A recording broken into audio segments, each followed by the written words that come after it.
The relationship between religion and the state is an ongoing point of contention in nations around the world. What kind of influence, if any, should religious groups have on government? Should prayer be a part of public life? How tolerant should we be of other religious expressions in society? We can gain insight into these and other important issues by studying the books of Ezra and Nehemiah, as long as we realize that these were not the only viewpoints being expressed by biblical authors at that time. Listen as Melody Knowles describes how some Jews responded to their religious callings in a land growing more and more diverse around them. It's the year 539 BCE, and the Persians have just conquered Babylon. Cyrus, the new emperor, has granted those who have been exiled from Judah the opportunity to return to their land. The book of Ezra begins with the words of Cyrus's edict allowing the Jews to return home, and this proclamation sets up the themes that the post-exilic community will deal with for centuries to come. For people who have lived without a temple, proper temple worship will become a major theme. For people now geographically divided, some still living in Babylon and some having returned to the land, properly defining communal boundaries will also be a major concern. And, as always, the community of returning exiles will have to decide how to live faithfully and practice righteousness. The book of Ezra especially puts great emphasis on the first of these themes, temple worship. According to the Cyrus proclamation, the people were allowed to return to the land because the Lord has charged me, that is Cyrus, to build him a house.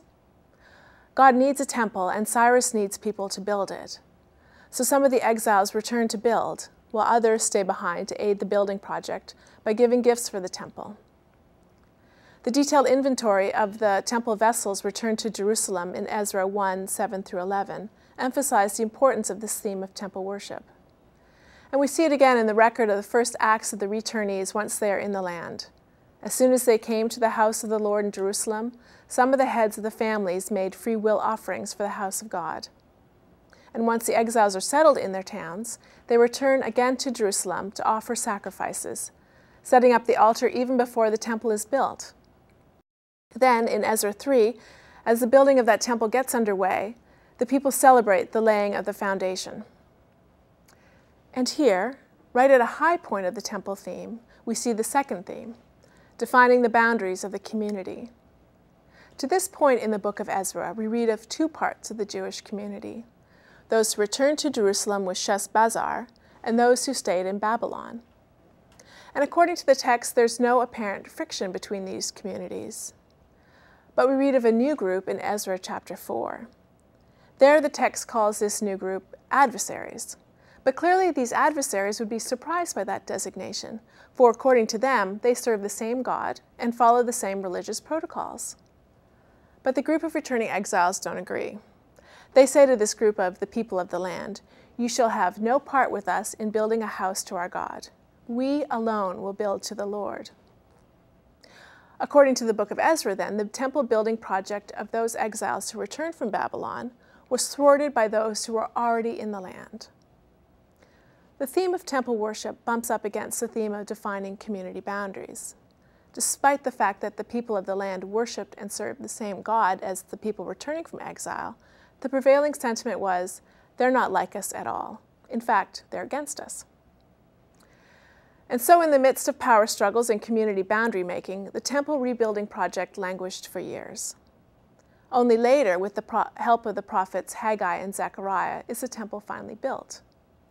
And here again, at another high point of the temple theme, we hear of yet another group of people. According to Ezra 6:21, the rebuilt temple was celebrated with a Passover festival.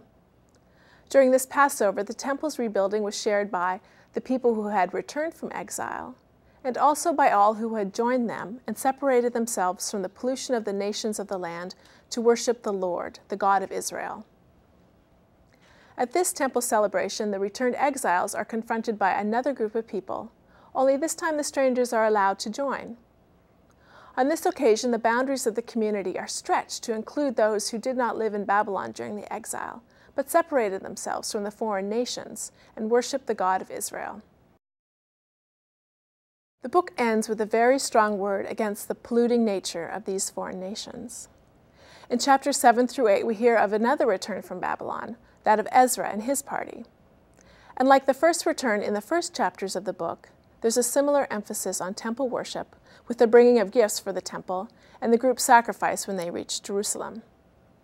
And again, the theme of communal boundaries comes up. But this time the theme concerns marrying those outside of the community, or as Ezra 9:1 puts it, marrying those who have not separated themselves from the people of the land with their abominations. Ezra clearly believed that the risk to the community is so great that they must act according to the law and send away all the foreign wives and children. This same condemnation of mixed marriages appears in the book of Nehemiah, along with a concern for temple worship seen in the long pledge the people make to provide for the ongoing sacrifices of the temple in chapter 10.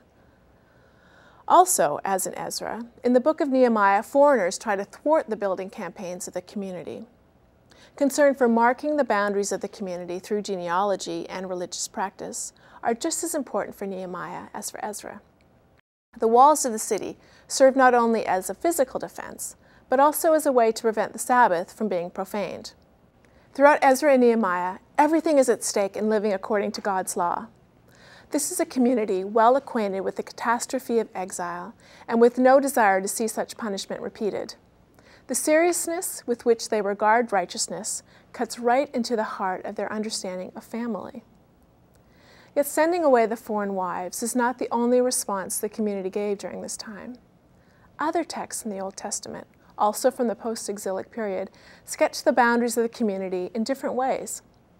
According to Ezra and Nehemiah, righteousness necessitated very strict communal boundaries.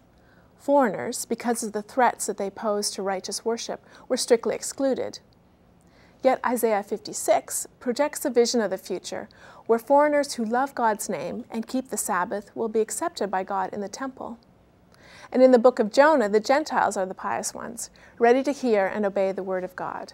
Curiously, this post-exilic period is also the time when the wisdom literature of the Hebrew Bible, such as Proverbs, comes to be codified. It's curious because Proverbs is a text deeply influenced by international traditions. According to many scholars, Proverbs chapter 22:17 through 24:22 is a section modeled after the Egyptian text, the instruction of Ammon and Opeh. In Proverbs, we hear practically nothing about Israel's historical traditions. No stories about Moses or the Exodus or David. In Proverbs, God's revelation comes not in the particular traditions of Israel throughout time, but rather in observing the timeless workings of the natural order. Although the book raises some issues about the dangers of the foreign or strange woman in chapters 1 through 9, throughout most of the book, right living comes about not by excluding the foreigner, but in adapting some of the insights of other traditions and marshaling them under the fear of the Lord. The victory of Cyrus brought not only a new political order to the ancient Near East, it also brought new theological choices and horizons for God's people. Faithful living came to be seen in an international context. Part of the community lives in the land with regular access to the temple, and other parts remain outside the land, known as the diaspora. And this diversity of geography is mirrored by a diversity of opinion about how to define the community and how to incorporate foreigners. Yet in all of these diverse strands, the biblical text tells of a community trying to live faithfully, trying to discern the will of God and God's own righteousness for their own times.